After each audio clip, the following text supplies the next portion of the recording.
So here I've got my little breeding bin, and this is the first time I'm checking on them too. So I've had this bubble wrap on because this outhouse can get very hot in here, so I've been having to check the temperatures all the time whilst we had a heat wave. And obviously I don't want this drying out because the worms do like it moist, as they do breathe through the skin, and when they're breeding they like to have it a bit more moist than usual. So I'm just going to have a look. And what I did, if you didn't watch the video where I set this up, this is just a chicken manure bucket, a pellet manure bucket that I had, because I couldn't get it in the big sacks. I couldn't get the brand that I normally have or anything else, so I settled for this because I needed it for the garden. And then I was like wondering what on earth I was going to use these buckets for, because, you know, plastic and all that. So then I thought, well, I've got an idea for another project, because I do want to have more worms, do want to be able to create more castings, but I need to be able to sort this building out so that it works more efficiently space-wise before I can do that. But in the meantime, I can do this. And so I don't want to disturb these worms too much, because obviously I do want them to be breeding. So what I did was I sifted the bedding that Yorkshire worms sent the worms in and took out the finer castings that they were already in. I soaked some cocoa coir and put that in, and then there you go, look, there's one of the adults. And then also put in the shredded cardboard that you can see. So all I'm doing now is just, I don't want this to, and there you go, there we have a breeding pair. I don't know if you can, whether this will pick that up. There you go, breeding pair of worms. So these have literally been here 2 weeks and we have a breeding pair. I will see if I can just pick them up. Bring them out. There you go. There we have a breeding pair. Oh, this camera is so annoying for switching itself off. So there we go. So I'm going to put those back. There you go, little bundle of wormies. Thank you very much for doing your job.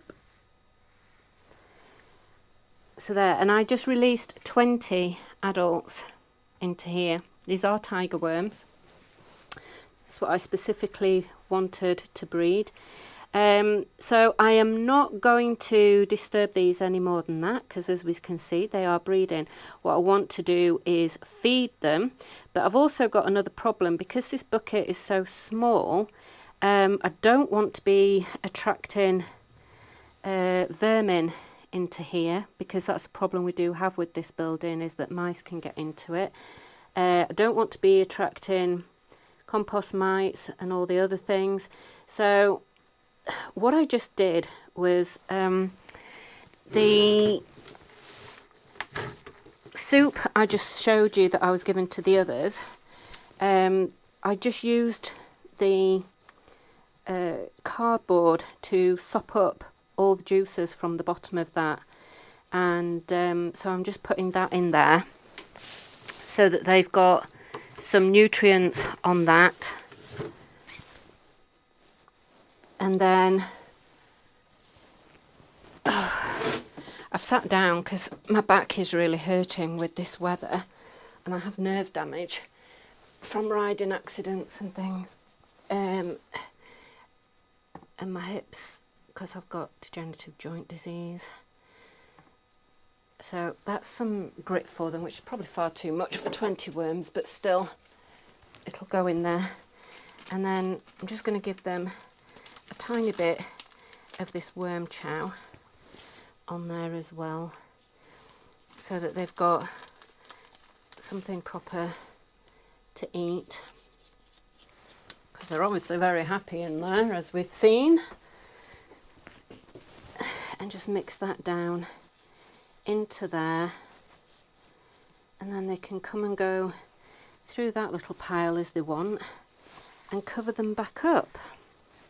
So there we go, a rather successful breeding bin, which I'm very pleased about. So it takes about 3 weeks usually for them to start breeding and producing castings, but I'm not breeding them commercially, I'm just breeding them to build up stock. So I'm quite happy to just leave them doing their do and let them get on with it. So I shall cover them back up, and again, just make sure that they're free of vermin and that, you know, they're happy in their little environment, and hopefully they'll keep getting on with that.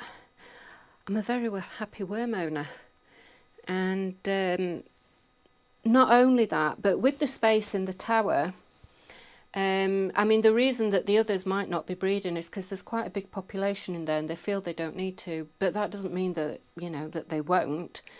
It's usually why I like having the empty tray on the top. It gives them space to move up and out and do whatever they like, or they go here into the sump. So, you know, there's plenty of space in that tower for them to move around. As you saw, there wasn't as many worms in that second feeding tray. There's still plenty of room for them to move into that. There's the inoculating tray, which they do move into very quickly. It's surprising how quick, you know, they'll space themselves out and sort things out in there. So give it a couple of months and I'll check on that inoculating tray too. But anyway, thanks for watching, and yeah, happy wormies. I hope you like it. I hope you'll find it interesting enough to subscribe, to keep watching and share it with people that you know. And if you think of anything that you'd like me to know, or you've got a channel you'd like to share, put it down in the comments. Thank you very much. Bye for now.